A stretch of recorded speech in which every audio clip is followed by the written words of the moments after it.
Hey gamers, this is Jason, and I can't decide if I want this sword or this axe. Casey, you go next. I'm that big, giant, wet, fat, frozen tuna weapon from Shadow Hearts. Casey.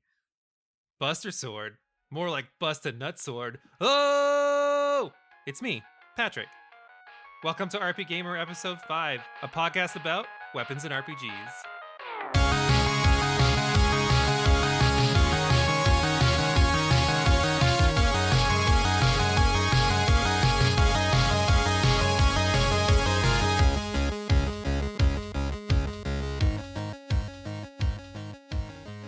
Welcome to our episode. We are going back to RPGs because, this is called RPGaymer, and we wanted to talk about something specific because I feel like you can never do RPGs justice if you just talk about them in general, right? Like, there's just so much to talk about. So You gotta get specific. yeah, we thought we would talk about specifically just the weapons in RPGs. I mean, we could talk about weapons in all gaming too, but I feel like there's a huge difference between what we see in RPGs versus what we see in like regular games, right?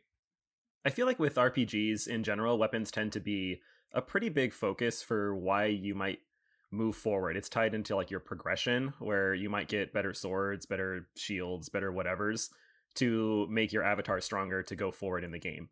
You're increasing numbers essentially. Whereas in like a different game, let's just say like a shooter or Super Mario, like weapons and things like that are kind of secondary to the plot. They're always sort of there to help you move forward, but they're not like markers for status or progress in the game. And I feel like that's a big factor for RPG weapons. I mean, yeah, I think that pretty much makes sense. I think you're completely right that there's always a huge distinction, and one of the things that makes RPGs is those numbers. So let's dive a little bit deeper then. In general, what makes for a good RPG weapon? Like if we're just talking RPG weapon, what's making these stand out? I appreciate one that, besides like looking cool, feels or has some sort of an aspect that makes it fun to use. When I was thinking about that, my first thought was in Final Fantasy VIII with the gunblade and being able to hit R1 to cause a critical hit. And so I think some, I mean, not that a lot of games employ something like that, like a particular device, but I think things like that just makes it feel really good. It makes it have like more authority than it would than another weapon might. I think that's kind of my sentiment completely. I personally like it when they're distinct. So you said the gunblade, which I think is like a totally distinct weapon, or things like the keyblade or the buster sword. They're very distinct and easy to recognize, but they're not over the top with embellishments. And I think to me, that's what makes not only like for a cool weapon, but it approachable for people who might be amateurs in the RPG world, who might be put off by like things that are just crazy insane because they have that whole simplicity to them. So that's kind of where I land in terms of the weapons that I enjoy, and what I think makes for like a good RPG weapon. What about you, Jason? Yeah, here's sword, go slice things. That makes a lot of sense. I think something Casey brought up that I also agree with, which is good, is that there's an emphasis on the weapon being more than just like a sword. Like there's okay, it could be a sword, but more than just like the weapon that it is. It's a little bit more iconic. It has something that makes it stand out that you remember. First off, that there is a gunblade, and that's ridiculous, but also you remember the buster sword, so something about it stood out. So there's a characteristic that makes it go a little bit transcend beyond what it normally is. And I think that's what makes a good RPG weapon, as long as you're defining quote unquote good as something that doesn't have the best stats, but one that's like recognizable or iconic. So we talk about things like the buster sword, which if we compared that to something that we would see in a Western game would probably be the most obtuse weapon that you would probably see. How are we seeing these differences in like the weapons in just like your standard RPG versus something like a JRPG? Like, what are some of the main differences? I feel like as long as we're not talking about like swords versus guns, I feel like there's a difference there. But looking at the Western style to the Japanese style, I feel like the Japanese tends to lean towards more of the unique and absurd things, if you will. So yeah, the keyblade, we can use that one. It's literally a key that's also a sword, or the gunblade like you just brought up too. But I feel like when you're looking at the Western ones, it's usually more of a traditional aspect of what it is, enhanced by maybe like some form of magic. So like the easiest thing you can think of is like D&D inspired, like let's just say Oblivion or Skyrim. You've got a big sword and hey, now it's on fire and shoots lightning bolts. Like yeah, that's really cool, but like it's not this sword that can detach and become like a mech or something like that you might see in like a different game. And I feel like maybe it's grounded in a little bit more of a fantasy realism in Western RPGs over Japanese. And I don't know what I prefer though, but that's kind of how I feel about this. Yeah, it's kind of exactly what I was thinking. I think even in JRPGs, that especially with ranged weapons, they still even tend to shy away from guns. I mean, they are present, but I think for things like ranged weapons, they tend to go towards more things like boomerangs or whips or bow and arrows. Oh yeah, or magic, which I guess is, I don't know if you could even consider that a weapon as much as it is like a device. Oh, I'm sure we'll talk about magic at some point in the future episode. For sure. And I also feel like that you see a lot more like sci-fi RPGs in like the West versus in Japan. I mean, there are exceptions, obviously. Definitely. But, you know, and weapons kind of come into play in that way too. Yeah, for me, JRPG weapons are beating up people with umbrellas and keys and fish, like you mentioned in the introduction. But it's also, I think the big difference is, you know, when you have something powerful in like a Western RPG versus in like a JRPG, something can look stupidly strong, but it has like the lowest attack stat. And I think that's kind of one of those things where like you have this like high fantasy hammer or something like that, and it's like an enormous hammer, but it does like 20 damage. So I think like that's one of the big distinctions, or big differences too, where like in a Western RPG is kind of what you were saying, Jason. It's very grounded, and what it looks like is what it usually does, and JRPG is not necessarily the case, because sometimes that umbrella you have is doing 2,000 damage a hit. I mean, paper cuts hurt, dude. That's all I gotta say. The paper cuts can definitely hurt. Patrick brought up parasols and umbrellas and hammers and stuff, but I feel like when we're thinking towards RPG weapons, we tend to talk a lot about pointy, stabby things like swords. And why is that? Why do you two think that is? So, I know it's not an RPG, but it makes me think of all the sword bro memes and like in Smash. Smash, yeah. I think swords are simple and the most recognizable weapon. So, and they're very versatile too. Yeah. So we tend to see like, you know, you can make a sword kind of look like anything versus a lot of the other weapons. It's a little bit harder to design. And that's kind of why we see a lot of these like crazy swords in JRPGs that just like can be, you know, this one kind of looks like a giant candle, where this one looks like it's made of fire, but it's the blades. And, you know, like there's just so many things that I think that you can do with a sword. And I think it just kind of all stems maybe too from non-RPG weapons too, where I feel like a lot of the heroes tend to have some variation of a blade as well. Yeah, I also think it's just a lot more satisfying. May it be in a turn-based RPG or like an action RPG, but hitting something, like having that sort of person-to-person contact with a sword versus something else, I just think that there's like a real satisfaction in that other weapons don't really provide. Yeah, I agree with you too. I think that's kind of like that.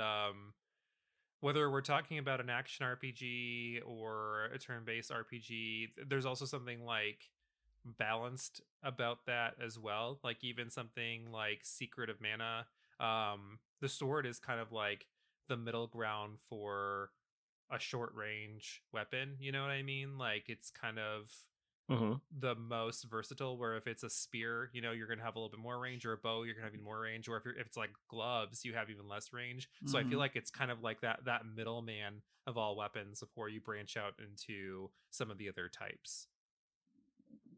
Yeah, I agree. I think for me, besides the 2 points that you talked about too, that big emphasis comes from probably the basis for why RPGs kind of are a thing, and I lean a lot towards D&D and just medieval fantasy. I feel like that's where a lot of them are set, so like you tend to see lots of swords and shields and things like that, so it just kind of lends itself so much easier.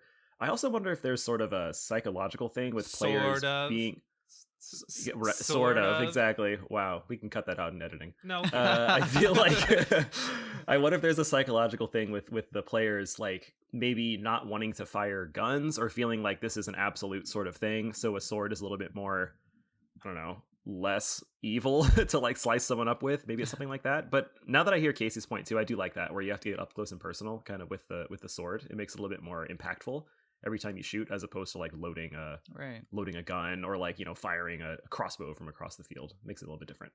We're talking about sword bros and whatnot, and that being the common weapon typically of the protagonist, because I mean, like, I can name 10 RPGs off the top of my head where the lead protagonist has like sword, like Tales of Symphonia, Final Fantasy. I'm about to say, Final Fantasy 1 through 15, yeah. there's 15 right in a row. Dragon Quest, you know, like there's all kinds of RPGs where the main character has a sword. But what about the other characters in RPGs? Like, do you feel like we see a variety of weapons in you know, your other party members, or do you feel like we're still kind of sword heavy? I feel like it's still a little sword heavy, but I think it's just because there was such a basis of swords back in the day, the NES era, if you will. But I think that it's changing, and I feel like usually if we're talking parties and RPGs, you tend to have like people kind of shoehorned into a specific type of class or gameplay style. So like if your lead character is, I don't know, Titus, however you want to say it. He's going to be using swords. That's a whole nother podcast. Yeah, that's another episode too. If you're the lead character of Final Fantasy X, and then you're using swords, and then your party is going to use like freaking dolls and dodgeballs, like it's very different. And so I feel like they're trying to make up for it, because they know this one character is going to be using swords constantly.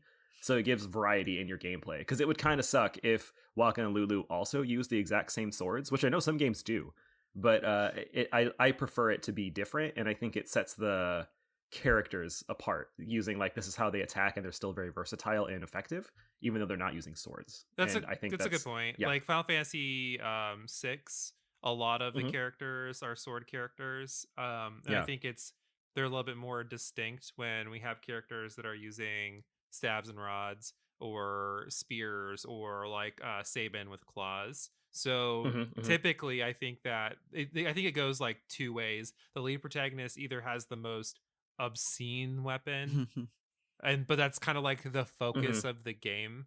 You know, it's probably like some kind of special thing, or the lead protagonist has like the most traditional weapon, and then the other they're like accented by the random characters. Yeah, and those are the ones who have the obscene ones. So like the main character's weapon might be a badass, like still normal weapon, but like everyone else's crazy ones. And that's where I think you're right with like Waka and Blitzballs, and Barrett's with like a gun arm, or Colette even from Tales of Symphonia. You know, she uses chakrams. You know, and it's just such a strange thing to think like, or what's the name of the genus in that game if you've played it, and like his weapon is it's that like stick, or like that handle and ball toy with a string attached. The thing you like. The kendama? Yeah, like that's his weapon. Like, and it just he's a mage, and you think like, well, just give him give him a staff. But like they gave him help a brother out. It's like, well, what the fuck is going on? Like, why? But I bet you love it for what it is. Oh, absolutely. It's fun beating the shit out of enemies with that. But yeah, exactly. So what do you guys think about the weapons that villains use? What kind of things do we typically see? Yeah, good question. I think usually if it's something that I think I personally prefer, I like to see the main villain or main antagonist use something that's like a foil of the main protagonist. I mean, biggest example, get it out of the room now, is Cloud Sephiroth. I feel like that makes a lot of... It's like literally Link versus Girth. Yeah. Exactly. But like it makes sense, because it defines the character again. And just like Patrick and I were discussing a minute ago about like, you know, the sub characters make the main character, they support that person and their style and who they are. I think the same thing can happen with villains. So it's just, it makes a lot of sense when you see that sort of style. So if you're fighting sword v sword, but they're the exact same thing, it doesn't make it feel all that good.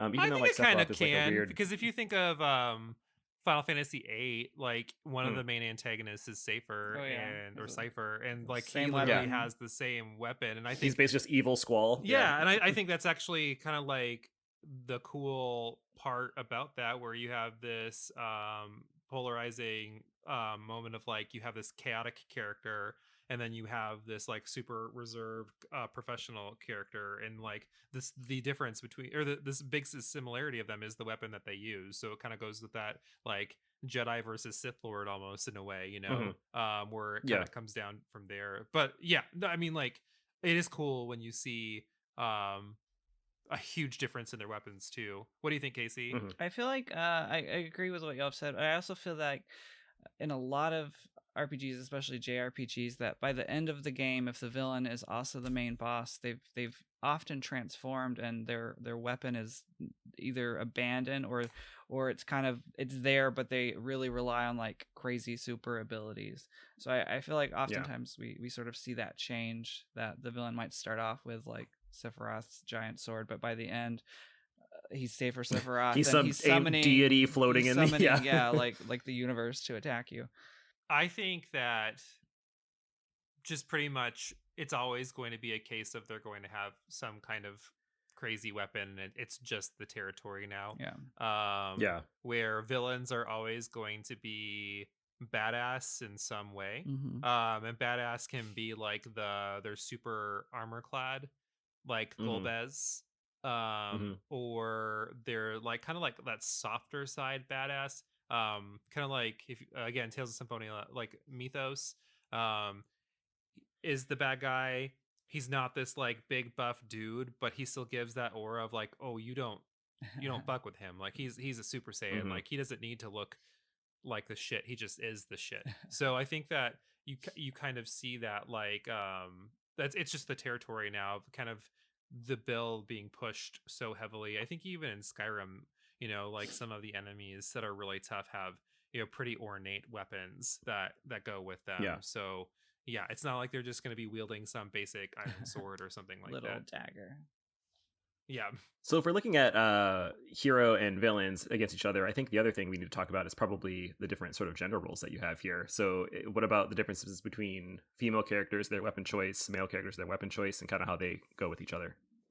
Yeah, this one pisses me off quite a bit, and I think it's really unfortunate for a lot of female characters, because I feel like they have like something that you might classify as a sex appeal weapon Mhm. or an effeminate weapon, and I feel like this kind of carries over into queer characters as well. So you see things like whips and fans or claws typically being the weapon, or if it's like high fantasy, we have umbrellas like Princess Toadstool in Super Yeah, Mario Mario RPG. RPG, Mhm. or frying pans like Mm. in Mario RPG or Earthbound.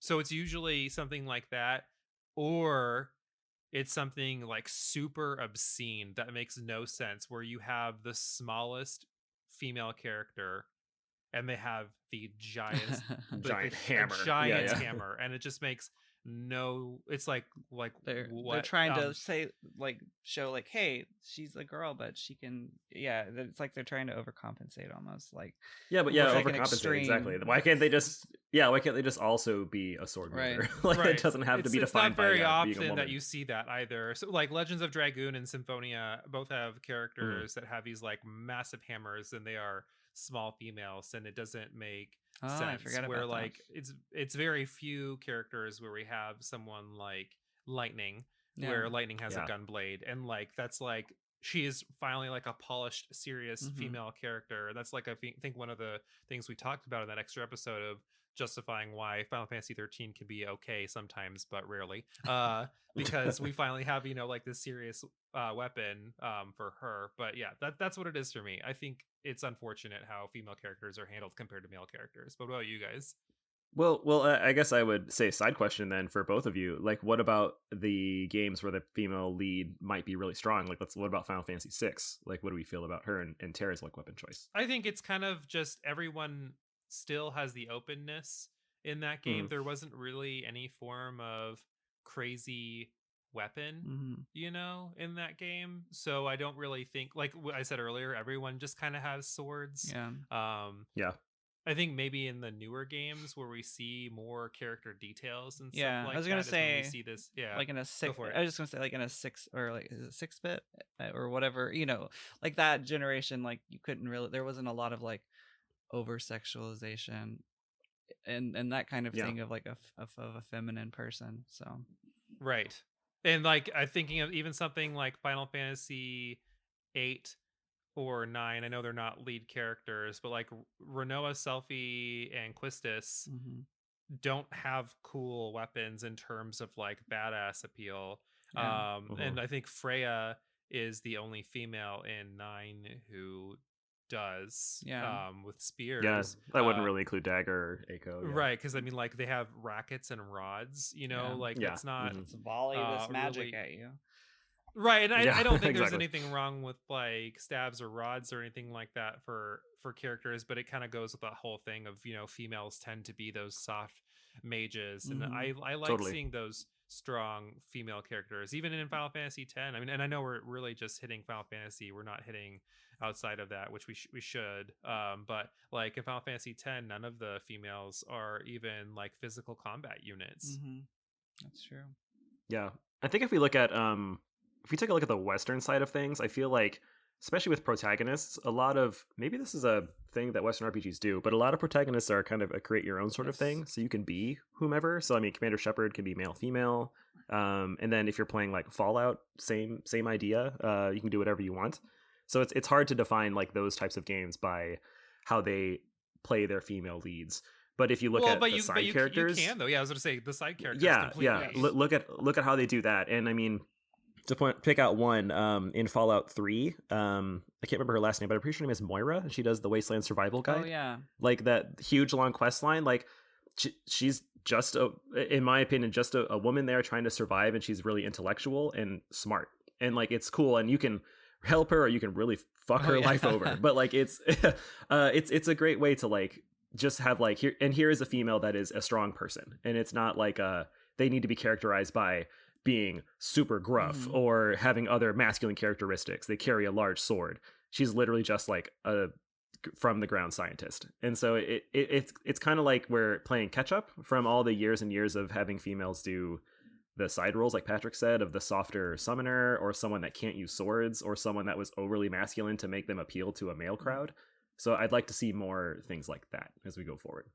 Maybe that is the difference between Western RPGs and JRPGs, in that like the way female protagonists are handled are better, because I think I play a bunch of Western RPGs, and I feel like I'm always seeing badass female support characters. Like I know, like we said, your lead can be whatever you want to be if it's a make your own character, but like if you talk about Fallout New Vegas, two of the females in that, like Cass or Veronica, is that her name, who Felicia Day plays, Felicia Day, yeah. Like she uses a power fist, and Cass is like an awesome shotgun character, and just then you have other games like Pillars of Eternity where you're seeing female paladins, or same thing in Divinity Original Sin, or I mean, even Borderlands, like Borderlands 3, the two of the main characters are female, and they're like the most badass characters in the whole game. Right. So I think that's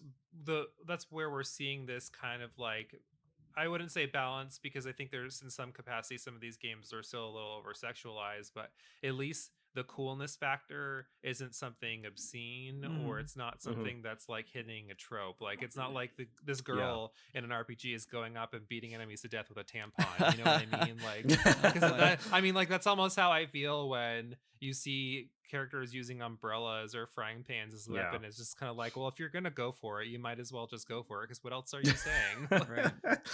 Wow, calling him out, calling Nintendo out, Patrick. Okay, so a tampon wouldn't be the greatest weapon to include in a game, but if we're talking about crazy over the top things, there are some definite standout weapons that we can talk about. So let's dedicate some time to that. What do you guys think are the most over the top, crazy ass weapons you've seen in RPGs? So we're gonna stick with just Western RPGs, right? Because I also like to talk about JRPGs, but I don't want to like compare Sure. them. So okay, You can do Western. yeah, I think one of the big ones for me, I'll just give one, and we can kind of like hot potato around. One of the most badass weapons is like the Fat Man from Fallout.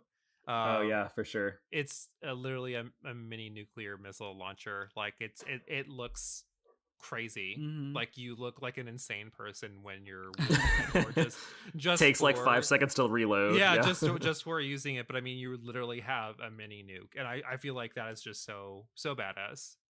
Yeah. I think it's kind of cool in that game too. I'm pretty sure Fallout gives you like a notification tick when you pick up a mini nuke, and that's like how important the weapons are. It's crazy. It's a good one. Yeah, that's actually. I wasn't gonna say that one, but I was gonna say I think it's like the MIRV, MIRV. The MIRV, yeah. Yeah, but MIRV, it fires eight nuclear or Fat Mans at once, and it's and then your computer crashes like mine right. does. Yeah, I don't even think mine would load it up, to be honest. Yeah. That's actually the one that I wanted to talk about too, because I think it's also over top and crazy. But like if we're shouting out other Western RPGs, I don't know, like a lot of the silliness I feel like for me comes from like magics more so than like the weapons. That's fair. Yeah. I don't know what else to say besides like crazy ass guns. I have and I mean like go ahead. Oh yeah, like Dragon Age has this really cool staff from Inquisition, which my character used because I played a mage, called the Staff of Corruption. Oh. And it's like this kind of like bluish staff, and the top of the staff is 3 like long neck dragon heads.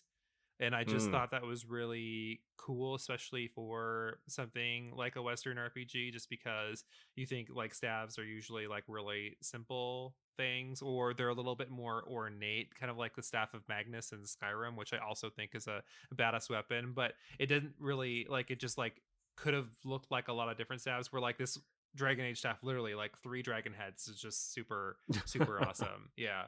There's That's and good. I always get the 2 games confused. The Outer Worlds, I always say Outer Wilds, but there's a weapon called the Prismatic Hammer. That's it's just like this giant hammer, and it's a melee weapon, but it sends out like, I don't know if it's like shockwaves or what, but you can also use it long range, and it'll pretty much like one shot anything. I think they even ended up having to nerf it on the game because it was so powerful. Yeah, I think some of the weirdness too comes from a lot of these games, like not so much Outer Worlds, but other RPGs, Western ones, tend to be like playable online with friends or with others in like competitive modes. So like Destiny, for example. So you can't really get too crazy, because if the gun's overpowered, it's going to be like not usable. So a lot of the more silliness kind of comes from those single player games, and I think that tends to be where JRPGs really excel. Oh yeah, well, speaking of JRPGs, what are some of these badass RPG weapons or JRPG weapons we're seeing? Like I think Cloud's Apocalypse Sword from the original is probably, to me, his coolest looking weapon. If you know what it's like flat at the top, and it's purple, and it's kind of got some like pieces missing in the middle. It kind of looks like a black fire, or like a purple fire. Like it's just really menacing looking. That to me is just Nice. like such a cool weapon. You know it's gonna fuck shit up. Yeah, absolutely. I have a question for the Elden Ring players. I think I saw online someone's sword was just a big ass sword that was made of tinier, smaller swords. Yeah, so it's based since Martin helped with the game. They it looks like the throne. Yeah, it's Yeah. supposed to look like the Iron chair. Throne. So Wow. yeah, so like there literally is. You can get it pretty early in the game too. Oh. Yeah, someone I'm following online had that, and I'm like, that sword's just 100 smaller swords. It was pretty cool. Yeah, literally based off of the Iron Throne. That's amazing. I think every weapon in Monster Hunter, is obnoxious. They're so they all look really they're all very cool, gaudy. though. Yeah, but I mean, like, you just know, like, I am about to chop a leg off a T-Rex. Like, that's what this weapon is meant for. It's gonna take 55 chops, but it's gonna happen. Yes. It's maybe silly, but I've always loved some of the Keyblades in Kingdom Hearts, especially the definitely. pumpkin head from the Nightmare Before Christmas World. That was Yeah. always like, I think I would always like end up using it through a lot of the later game just because I love the way that it looked. I'm actually happy you brought that one up because I feel like that kind of bridges into that like whole aesthetic vibe Sure. into weapons and whatnot. So do Mhm. you feel like when you use a weapon um that you use it because it looks good even though it might have shittier stats than a new one? Mm-hmm. Or are you using something just purely based on better stats?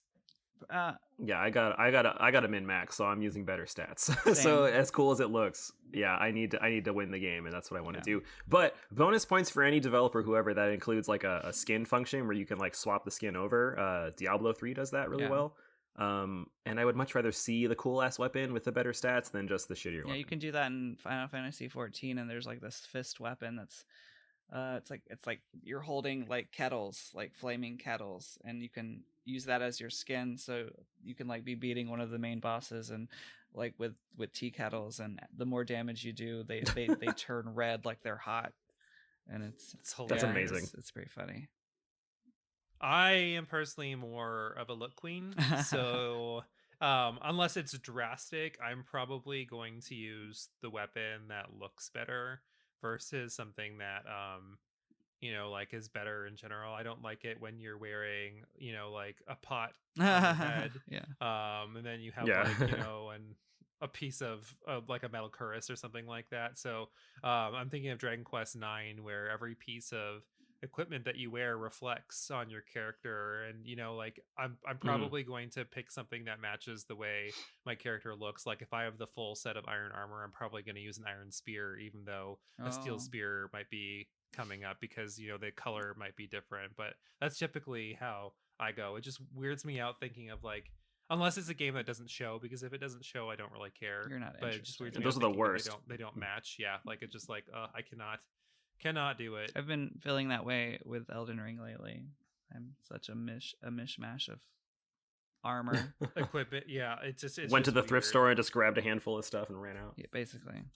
So me being the look queen that I am, the other reason why is because I feel like there are some weapons that like you play the game for, or the characters are known for those weapons, and like you could just show someone and be like, oh, that's from that.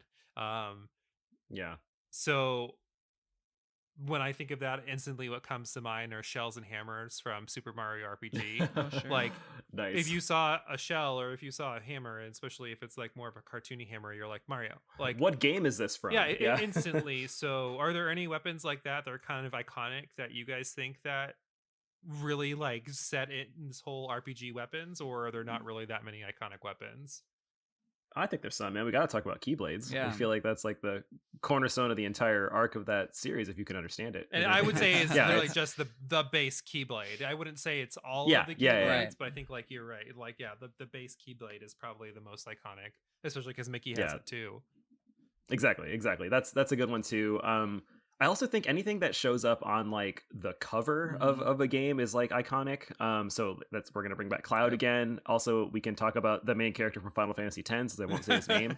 His sword is on there, and then even on the back, Yuna's staff is on there. Like those are iconic ones. I think they stand out, and it says something if they're gonna be like, yo, this specific weapon is gonna be on the freaking box. Like that's how much we like put faith in this weapon. I think that usually weapons that stem from history or fairy tales are kind of iconic. So for me, Excalibur and the Masamune, Yeah. I feel like those are the two big iconic weapons, because I can't even like say a game that they appear in, because they appear in a lot of games. Like Excalibur is in almost every Final Fantasy, almost to the point where they had like a second version of the Excalibur in Final Fantasy 9. And well, it's also in like non-Final Fantasies, just because Excalibur is so well known. It's just everywhere. And that's them pulling from a lot of different like folklores and tales and whatnot. And then the Masamune was the other one, which I mean, like, it's in Final Fantasy, it's in Chrono Trigger, I think it's in Brave Fencer Musashi. Don't quote me on that. But I'm pretty sure it is. You see it pop up in a lot of different RPGs as well, and then like that's one of those ones where like, yeah, I mean like that's something that we know. Oh yeah, it's also in Bloodstained, right? Can't you get it in that? You get I katana think weapons in that. so. You can get some crazy ass weapons in that game. Yeah. Before we move on from this topic, though, I do want to talk about some other like personal iconic weapons that I Sure. like. I got to shout out Final Fantasy IX, one of my first Final Fantasies. I really liked Zidane's like double daggers, and I think eventually he gets the Mage Masher, which is such a cool weapon. And like, it's not gonna win huge fights down the road, but being able to just double slash and silence like casters Yeah. is really cool. And for me, I was like, this is an amazing weapon. Well, that's another And one. Like loved Final it. Fantasy being one of those games where it carries on. I feel like the Mage Masher has been around since Final Fantasy 3. Mm-hmm. So Yeah, I think it was 3. I think I think it's like in 3, 4, 5, and then 9 would probably be the next one, and then I don't think you see it again until 12. I'm not sure if it's 11, not counting that one, but yeah, like Final Fantasy has made their weapons iconic within their own realm, and I think some longer series do a good job of that. Also, like Dragon Quest is one where you see a lot of weapons, appear over the course of the games. What's another one? I was just a Sega game that just popped in my head. I feel like Phantasy Star is another one where you see like the same final weapon in the majority of the games. So I just think that's super cool because if you're someone who's played that series, you do want to see those things. Yeah, You want to you're see like, hey, I remember that guy. You want to see new things too, but definitely like when those weapons make an appearance, you're like, yo. It's exciting. There's sort of like almost like a sense of nostalgia, I think, especially if it's a series that has had many iterations like Final Fantasy. Absolutely.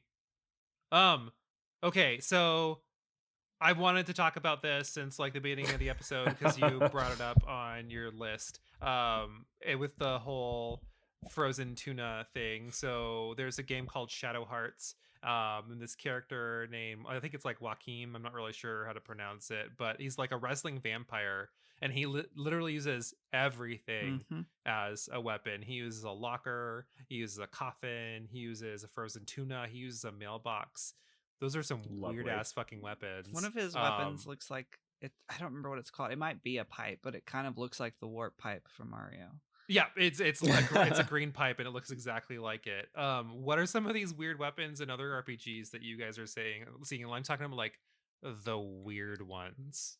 When I was first, I feel like I have more memories of Chrono Cross having weirder weapons than it does. But when I was looking earlier, I was like, so many weird. There are, but there weren't as many weird ones as I thought that there was. But there's one character named Janice who's a demi-human, and she uses a gigantic carrot. And then there's kind of back to the female and male things. There's a series of characters, mostly women, unfortunately, who use like utensils, like frying pans and spatulas and spoons, ladles, yeah. I think and needles are things or something. Yeah, there's what are they? I don't remember what they're called, but it's like a long range weapon. I think one of the characters, Doc, I think he throws like needles or something, like syringes or something. Oh, the syringes. I think my first like most memorable experience was fighting, or not for Chrono Cross, but just for weird weapons in general, was being like a kid and playing Final Fantasy VII and fighting the Demon's Gate, the Demon's Gate in the Temple of the Ancients, and having Sid with a mop and Cloud with the nail bat, which is a little less weird, but still cool. And I was like, well, but weird in comparison to the things that have come before. Yes, you know, like everybody has that like gag weapon in Final Fantasy VII, but it's not even like, it's just cool an end game thing. It's like legitimately something that people just randomly get. I mean, they put it's so iconic that they put it in remake like quite early, and really beefed it up, I think.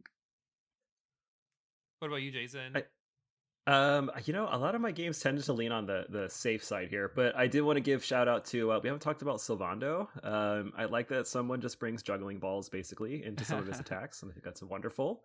I also want to point out, I thought one of the funniest things I thought of early in my RPG career was Quina from 9, who literally just uses a fork and knife and just eats people.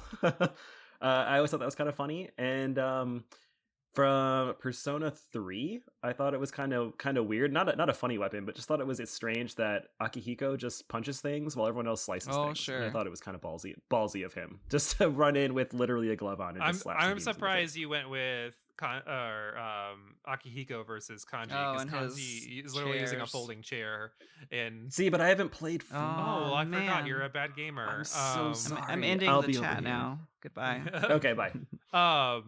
Bowser in Super Mario RPG Oh, yeah, has a the couple chain of weird chomp. weapons. Yeah, well, Chain Chomp is one of them, but I don't think that's his weirdest weapon. I think his weirdest weapon is called the Hurley Glove. Oh. And Yeah, the glove. he basically like he throws Mario. Yeah, he picks my up gosh. Mario Yeah. and he throws Mario. And if Mario is under a status effect, he won't pick him up and throw him. He'll throw a little doll of Mario instead. It's just the Oh, strangest thing. It's wonderful. And then any game that makes you like, it always gets me when games go crazy anime, where like characters are fighting with dolls, or like in Tales of the Abyss, the character is riding a doll. That's just so weird to me. It takes me out completely of not even like the immersion, because I mean, like, you play video games, it's not like it has to be complete immersion, but JRPGs that are so crazy over the top anime, sometimes I just stay away from now, because I don't know, I don't want to play a game where one person has a gun and the other person has a magic fish, and like somehow these two characters are doing the same amount of damage. How does that make you guys feel about like these weird weapons when you see them in games? I'm for it. I think I play games to have fun and enjoy, and I think it's fine to be serious, but when someone, or some game rather, is leaning towards being a little bit more funny, I think it's okay as long as it like fits. But if it's weird, like, I don't know, let's say it's a random cutscene in Final Fantasy 14 and for some reason Noctis is just carrying a giant tuna, like it seems a little funny. So like it could be a little weird, but like when you lean into, you know, Waka using Blitzballs, like, yeah, that's just what he does. It fits the world, so it kind of works. Well, and they're like and battle I personally don't mind Blitzballs, it. so I feel like they're kind of like There's little gearing it spikes on toward- them. Yeah, But I think you said it well, where if it's a game where most of the context is serious, and then like one character just has these like what the fuck weapons, I don't think that's okay. But if it's like a silly game, I think that's why in Earthbound it's not as big of a deal that Paula is using frying pans, because other people are using yo-yos or slingshots or like baseball bats. So I think that's kind of fine. But if they're the only character, like one person has a sword and one person has, you know, an axe, and then all of a sudden someone has a frying pan, or that tampon we were referencing earlier, I'm gonna be like, that tampon. Okay. So we've talked about weird weapons. So what are y'all's thoughts on ultimate weapons? What are your favorites? What do they kind of need to be iconic? What about the process to get them? Because normally it's a bitch. It's funny you bring that up, because I was going over this this topic with Laura, and she brought up in Final Fantasy X. You know, I don't remember whose weapon it is, but when you have to dodge the lightning bolts, It's Lulu's. It's Lulu's, right? Yeah, and like the weapon, we don't remember the weapon, but like we remember the freaking path to get there. Yeah, and so I think that's kind of where I stand. Like the ultimate weapons I remember are the ones that it took a long time to get. It was a bitch to get, and those are the ones that stand out. And like Final Fantasy VII, I think, God, it's not ultimate weapon that you fight. Is it Emerald weapon? You get someone's ultimate? No, oh my it's God, ultimate. it's been ages. It's it is ultimate weapon? Yeah, you get ultimate weapon. Yeah, ultimate weapons from ultimate weapon. So yeah, like those fights are the ones that stand out. I couldn't really care less about the weapon itself. It's just kind of like, what did I do to get there? I think if we're just talking about like sheer coolness, this is where I'm okay with seeing weapons be completely over the top. Because if we have these kind of like standard looking swords, spears, whatever, this is where I'm okay with them being a little bit more crazy. Like Yuna's Nirvana staff is really cool. I really like staff weapons in games. So just seeing all the embellishments instead of just being like a simple staff. The Keyblade, the ultimate weapon Keyblade, like that is so cool to me. Like it looks like a Final Fantasy weapon at that point. It doesn't look like a Disney weapon anymore. Yeah. And that was something Just I thought things was all over it. Yeah. really cool. But other ones that I think are super cool, Shining Force 2, you get a fucking lightsaber as your final weapon. I mean, that's hard to compete with. And then I know this is probably not many people like Yuffie. I love Mhm. Yuffie. I feel I think her ultimate weapon is probably one of the better ultimate weapons because all the ultimate weapons in Final Fantasy VII have some kind of like coding that if something is going on, you do more damage. And some people's are if your MP is maxed out, you're doing a lot more damage, or if your hit points are maxed out, you're doing a lot of damage. Or I think like Mhm. maybe Barrett's is if you're missing hit points, you do more. But Yuffie's is just whatever level you're at is how much damage extra she does. So she can get to 9,999 a lot faster than some of the other characters can, unless you're like manipulating with like hit point materia. Oh, sure. And it's just consistent. Like if you that she can do almost as much damage as Cloud can with Omni Slash with her not final limit break, but like the one before it. It's crazy. It's called like Blood Loss or Blood Ladder, I thought. Or something. Doom to the Living is her last one. Yeah, I think maybe. yeah, I the don't one know. before Yeah, that. yeah, the one before that. Yeah, I remember. What about you, Casey? How about ultimate weapons? The first thing that I thought of was I remember I played a lot of Blitzball in Final Fantasy X. I remember like having like 200 hours on my save file in Oh my high gosh. school, and like half of that was Blitzball. I don't know why I loved it. Probably like one of like 5. Oh, it's so much fun. Oh, I'm with good. you on It's that. okay. Good. But I feel like no one loves it, but I loved it, and I think that's how you get Waka's world champion ultimate weapon. And I just remember getting that and then using attack reels and like having, I think the weapon comes with like the damage break, so you can do like 99k. And I just remember like obliterating enemies and hitting them like 12 times with each balls at like $100,000 damage basically each hit, and it was just very, very satisfying. Well, I'm still waiting for that game so I can beat someone with a dive encrusted tampon because I feel like that's probably the most ultimate of ultimate weapons. And on that note, we're gonna take a quick break. Wow. Okay, can't believe that's the break point. But tell us your thoughts over on Twitter, Instagram, and Discord. What are your favorite RPG weapons, Western JRPGs? What are the most iconic? What are the silliest? I would love to know. Also, don't forget, we appreciate you listening. Leave a review to this podcast as well, wherever you are listening. We love to hear your thoughts there. And don't forget, you can follow us on Twitter and Instagram at HeyRPGaymer. We're going to take a quick break, and we'll be right back.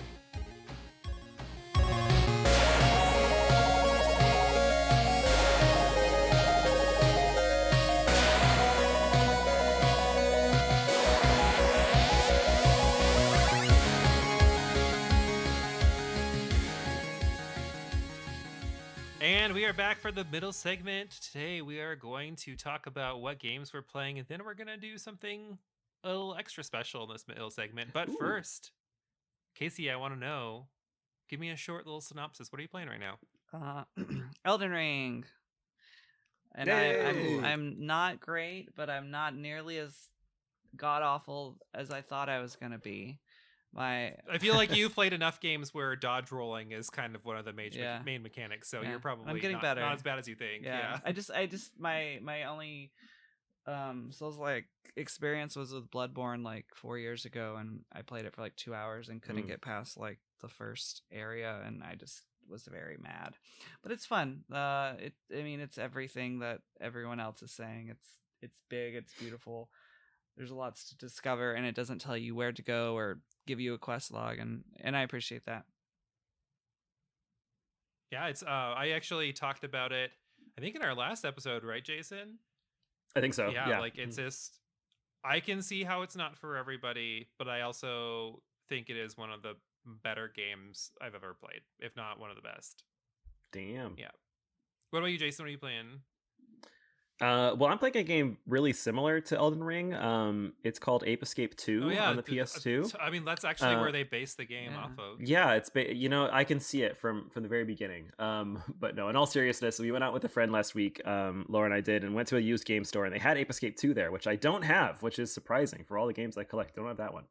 So I picked it up and we started playing it, and it's hilarious, dude. It's if you don't know the game, like basically these super intelligent hats get stolen and they kind of fall on the top of the heads of hundreds of monkeys somehow. It's weird. But then you have to go around different worlds and just collect them. And you do it by like luring them out with like this boomerang that smells like bananas, or you get like a small remote controlled car that you have to use to like hit switches, and then you just literally get a net It's and you kind of flick the like net on the apes. Pokemon Arceus in a sense. Like it was Oh. the Yeah. OG like collect these bitches. Collecting.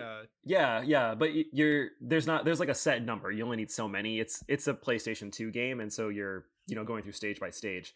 But it's super fun, super cute. It's the sequel to the original game on the PS1, which shout out was either made or made specifically for using the DualShock analog sticks. Oh yeah. So you only use literally the could two not sticks play to the move. game if you Yeah, didn't have if it. you don't have the DualShock, and you actually use the right stick to like flick your weapons and to like use them, and then the face buttons and the D-pad are just used to like select and move the camera.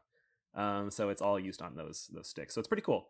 And I actually believe Ape Escape 2 is also on PS4. I believe you can download it online and play that way, which is much cheaper than how I bought it, but that we won't have to talk about that. So we can just move right on. Well, I am playing something that Jason will never play, even though it's a point of contention on our channel. Jason, what am I currently playing? Earthbound? Yep. Oh. I am doing a video on Earthbound, and it's actually tackling this whole dilemma of Jason not playing it and me Thanks, debating buddy. on how to explain to him why he should play it. But I felt like, why not give it another romp while I'm doing it? And yeah, I'm happy I'm doing it because it is still a good game. Little spoilers on what I'm going to say in my video, but yeah, it's just so cute and so weird, and you can see the influences it's had on so many different games. But yeah, it's good, and Jason should play it.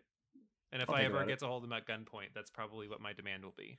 Patrick, you said we had like a special thing today too? Yeah, so for the first time, and hopefully from here on out, we are going to be doing fan mail in our mid-segment as well. So if you are on our Patreon, there is the opportunity to ask us questions and have them read and answered on our podcast. So this question comes from Fuzzy Kitty via our Discord, our exclusive Patreon channel on our Discord, which again does not take much to get on there.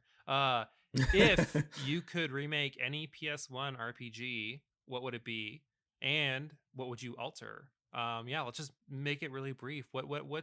What's standing out for you? What would you pick? What would you change? What would it be? I don't think Patrick would agree, but I would love to see Legend of Dragoon. I think I know I loved it. I think it needs a remake, or even a remaster. But I'd love a remake. I just think that a lot of the parts are really great, even if overall it's just like as of now or by today's standards, it's just an okay game. But I think there's some really good parts, and I think they could really flesh it out and make it stand out amongst the sort of JRPG genre that's going on right now. I would agree with you. I don't think it's a terrible game. I just know people say that it's the best PS1 RPG, and I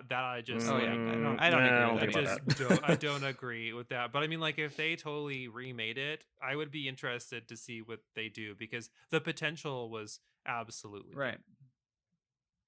What about you, Jason? I also was thinking about Legend of Dragoon. That makes a lot of sense to me. I feel like because it just didn't get enough love. But another one that I don't think we see too often, but I think there was a recent port, is the very first Grandia game. Oh yeah. I think they ported the second one over a couple places, but I'm not sure about the first one. And it's not like super hard to find. It's also not even that great if I remember from what I played from it. But I think that it great. Yeah, is it though? I don't know. See, that's why I think I need to see it again, because I was much younger. Like when I first played it, this is like middle school ages, and I just wonder if I would like to see it more now. It's kind of like playing an early 90s anime. Like that's the best way to compare it. But I mean, like with all the adorableness that goes along with it, and also it's a little silly, it's a little funny. Yeah. I agree. What about you, dude? I would go with a different Legends game, and I think I would want to remake Legends of Legaia. Oh yeah. So Casey, I'm not sure if you're familiar with that one, but this one is like turn-based RPG, but instead of just hitting the attack button, you would put in different like directional commands, like button combinations. Yeah, and it would kind of play out like Street Fighter based on what you put. And if you put in certain commands, you do like a special move. So like you wouldn't do a Hadoken, but like for example, if you put in like moves like that, you might do like a special air kick or something like that. I thought that was really, really cool. I think what really set me off was that like once you know all those things, or if you just kind of get a guide, it tells you all the different moves. I would want to find a way to keep it fresh, but that was one of those RPGs I didn't think I was going to like, and I played it when I was in the 7th or 8th grade, and I played it all the way through, and I was kind of like, whoa, like this, there is some depth that was here. Cool. Yeah, there is some depth here that's pretty good. It had an interesting magic system of like defeating monsters, and then they become your magic, which are basically summons. That's one that I would definitely want to see, because it's just kind of fizzled out. Like, you know, there was a sequel and then which wasn't as good. Yeah, which definitely wasn't as good. But we're actually going to be talking about RPG series that have just got on the wayside here in a couple episodes, so hold on tight.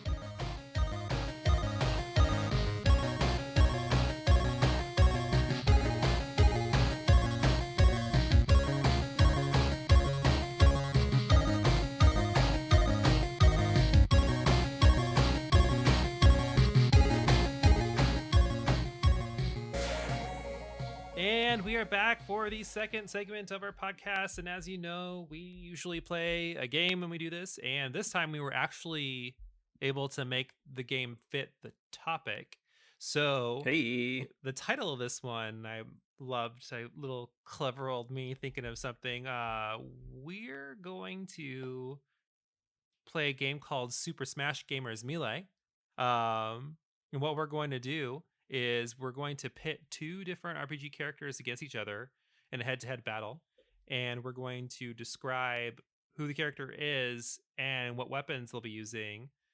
We're only allowed to pick one for franchise, and the third person, what they're going to do is they're going to decide who wins. That could be who wins based on coolness, or who might actually win in this battle, or maybe just like full points for uniqueness.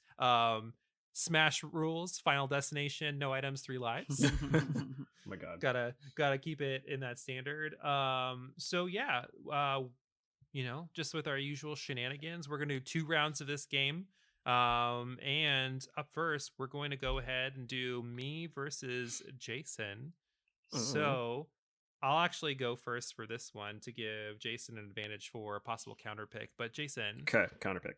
I'm choosing Rudy from Wild Arms. And nice. Rudy, throwback, is one of the only people who gets to use a gun. But not only is this gun like a normal gun, it's basically made from the parts of old demons. And Rudy has this ability, especially in the sequel, where he can unload all of his bullets into the enemy, and it basically does like 110,000 damage, which is crazy. So yeah, I'm choosing Rudy's weapon from Wild Arms, Rudy's gun, Rudy's arm, if you will. What you got? Well, I mean, the obvious counter pick here, I can't believe you would even pick him, because I'm going to counter with this little known character called Gino from Super Mario RPG, who, if you don't know, also uses guns in a sense, but they are his arm, and he is a magically enchanted being from the heavens, I guess. Yeah, basically, so it's like Star Rogue. Yeah, exactly. And he basically can't really die because he's not really alive, and he's gonna wallop Rudy. Oh man, no doubt about it. You guys, it was all right. Casey, who's winning? Who's got this? So he can't die. Rudy versus Gino. Oh, we can die. Well, I mean, he could die. I mean, can you really kill something that wasn't really alive? Yeah, you can blow it into pieces because it's just a little wood fucking doll with your demon. Well, I think that's for Casey to decide. All right, that's for Casey to decide. My inclination after hearing both of you, my gut reaction was Patrick and Rudy and his demon gun. even if you can't die, not fair. Jason, or not you, but you're just ragging on the game because it's a Mario game. Point one, Patrick. To be fair, I've really not played much of either of those games, so it isn't. Well, shout out! They're both great. They're both good. Okay, Great. next round is Jason versus Casey. Jason, you get first pick. Bring All it. right. Vendetta, here we go. So I want to use my Final Fantasy card right now before I lose it later. And we're Pulling gonna the pick F the card. king. Pulling the F card. The king of all massive swords is obviously Auron from Final Fantasy X. He with his huge ass sword that he carries with one arm, which is his arm looks really weak. I don't know how he manages to carry that. But that one sword, and you know when he grips it with two hands, that business is coming down. All right. So is it any particular of his swords or? Oh, you're right. God, I don't know. I'm not skilled enough to know what swords would be his best one. That's okay. I would never say like one's an ultimate weapon, one's a base weapon, and therefore that person wins. But like, okay, whichever one you think is the coolest, Casey, that's what he's using against you. Oh, definitely his very first one, the very basic one. That one's the coolest. I think that's the master. kind of. I'm just kidding because I'm just saying that because it's the weakest. All right, Casey, what do you have as a counter pick? What you got? Let's see. Let's go for something long range. It's a game where you have to make your own character. So imagine whomever you want in this role, but Skyrim. We're gonna go a little chaotic, and I have the Wabbajack. The Wabbajack, if you didn't know, is a staff that can do really who knows what. It can turn you into a pile of cheese, a giant crab, or catch you on fire. So we're just gonna use my staff and see what happens to Auron. Ooh, Patrick, interesting pick. I'll let you. That's funny. Yeah. Will Auron turn into a pile of cheese or? I was thinking about that one as picking for myself as well, but I decided against it. Honestly, I think Jason has the upper hand on this one with Auron's sword because he would probably just do shooting star and knock you into the next galaxy. Shooting star. So yeah. Bye. So bye. Good choice though. Good choice. Much appreciated. Thank you. Your revenge was exacted. All right, so our last round we haven't done yet is Casey v. Patrick, and I think Casey has the first draw. Oh man. What you got, bro? What you got? I don't like going first. We're gonna go with the Soul Survivor from Fallout 4.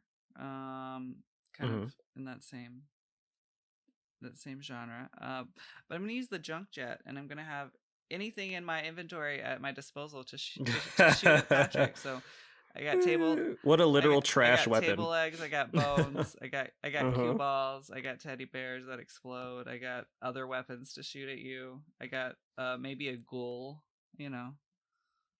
Okay, crazy random happenstance, and I promise you that this is not a joke or a counter pick.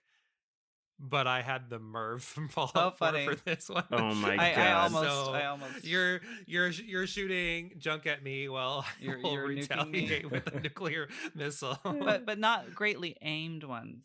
So maybe I can. This is true. Maybe I can dodge. It actually reminds me of a funny video on YouTube of Fallout 4 where this one guy goes up and he goes into vats and he starts shooting this soldier guy. And the soldier guy turns around and he has the Fat Man. And, oh no. And he launches it. He's shooting and like he's about to kill the guy. And then he reloads his Magnum because he's out in the middle of that. So the guy gets the Fat Man shot off. And it like you can see it moving slowly and you can hear it slowly in vats. But it just whizzes past his face. Oh my gosh. This is so funny. But yeah, so yeah, I use the Merv against you. That's fair. Okay. Well, I think there's an obvious winner here, and I know we're all thinking it, and it's obviously the junk gun. Yeah. Okay. Sure. And I think it's just because you would probably you would both be in vats, I would assume. And then if the Merv doesn't just straight up miss, it's probably gonna hit the ground and just kill you both anyways. So like that's kind of a fault to both. That's like a -1 across the board. And then I think the what's it called? Is it the dust blaster? What is it called? The junk gun. You don't even junk know the jet, gun. That's what it is. I think it could shoot that. He doesn't even go here. It doesn't even go here. It could shoot that table leg right through your head a lot more accurately. So I have to give it to the junk jet. All right. Okay. Rigamorous. Sure. Whatever. Do you need a recount, Patrick? Yeah. Yeah. So, well, I mean, score doesn't matter, but it also matters. But I think we're all tied. I think we did tie. Yeah, I think we all tied up. I won the first Okay, here we go. round. Jason won the second, and Casey won the third. Okay, so round 2. This time we're inverting it. So I went first with Jason. This time Jason is going first with me. So Jason, what do you have? Okay.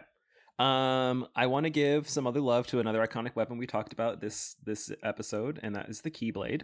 And I think that we're going to use King Mickey's Keyblade instead. So you're going to be fighting Mickey Mouse with his Keyblade in his badass Organization 13 hood before he's taken it off. So you don't know who it is, but you clearly know who it is because he has those big ears. Darth Mickeyus. Darth Mickeyus with his Keyblade is taking you on. Well, versus Darth Mickeyus, I feel like I may have strategically picked this character knowing who was going to be judging, knowing that I couldn't possibly lose based on who I was picking. But I'm going to go ahead and pull a little character from Chrono Cross named Surge.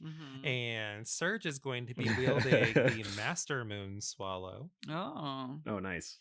Very because nice. I do know I also had a category of Chrono and Surge just in case. That's who I'm picking, Casey. Oh man, wink, wink. I truly love. Who wins this one? I truly love. Wink, wink. I truly do love both of these games. I'm so sorry, Patrick, but I still think Jason would win.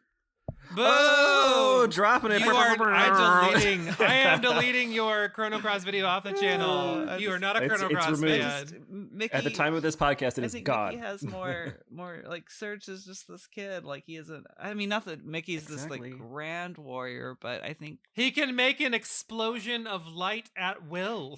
That's very fair. I mean, and Mickey Mouse though can unlock people's hearts. I don't know, man. It's crazy. Okay. All right. Rigamoris. You're just salty. Casey versus Jason. Okay, let's hear what you guys have. Yes, I'm first. I wouldn't say it's a throwaway pick, but I mostly thought it was just funny. Well, not really funny, but amusing. Picking Lulu from Final Fantasy X. She has with her dolls, her little Moogle, but it knows Death Strike.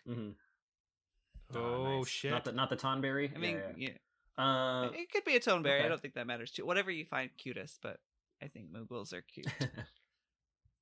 Well, I am also pulling on the heartstrings of our reviewer here, and I have to go with this game that I think Patrick's heard of, but I never played it, called Earthbound. And I think the main character's name is Ness, and he uses like a yo-yo or something like that. Go fuck yourself. Is that I'm true? picking Casey. So. Not even fair. I didn't even get to defend the game. You haven't even played the game. Yeah, he doesn't even play this. But yeah, that's what I'm going with. The yo-yos like miss 25% of the time, and that's one of the built-in things for them. So I feel like the swing that you had missed the Moogle, and then he got you. But I don't think the Moogle matters. You gotta beat Lulu.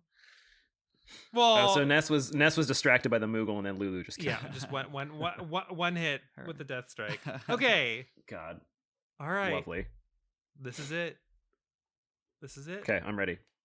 Patrick's first, and then Casey. All right, so I feel like we don't talk about this dude enough on this channel, and he's like the OG.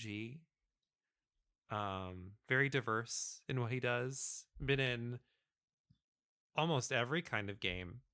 So we're gonna give it up to Mario. Okay. Oh. And Mario is going to be wielding his ultimate weapon from Super Mario RPG, the Lazy Shell, which is this Lazy Shell, the hugest shell you have ever seen in your entire life. And I know that weapon too. I don't actually. Oh, that is a very good low investment RPG. Like, it's not take a lot of time to beat it, and it's so cute and so much fun. Yeah, it is really cute. Good music too. I want to play it. All right. This is I decided on this one about 2 minutes ago because my other pick got picked. Any of the cast members or party members from Yakuza Like a Dragon, they have a number of job opportunities in that game. But my favorite is still the chef. And at their disposal is a number of giant flaming burners to shoot at enemies, or throwing knives, or There's even like a cheese grater ultimate move where like you grab the person and then you like grate their body against this giant cheese grater. Oh And God. it's God, very, please it no. isn't particularly gory or anything, but it's pretty funny. Well, it sounds awful. Okay, so would I rather be cheese grated in the face by an angry chef or kicked in the gut by a huge shell? God damn. I feel like wait, you'd we're be saying who would mowed win, over right? by Yeah, the giant shell, right? I would be. I would be. I don't know. It seems like it might be the lazy shell because I feel like from a distance he could kick that shell and any flying objects such as daggers or cheese graters would just get knocked out of the way, and then you'd have a giant green shell made of literal bone smacking into your I'm skull. sorry. I think color is the Mario shell? wins. What color is the shell? Is it green? No, it's red. Oh, it's a red shell. It's a red shell. Yeah. I'm thinking of a different one. The different one. What's the one that becomes like really big? The lazy shell. Is it still lazy shell? Yeah. Okay. It's just been a minute. Bowser Anyways, has one in a big Double shell. Dash too. There you go.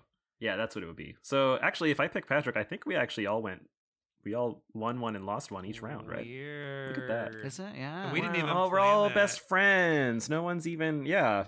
I think Everyone just picked well. by default though, because it's RPGaymer, Jason loses because he's not gay.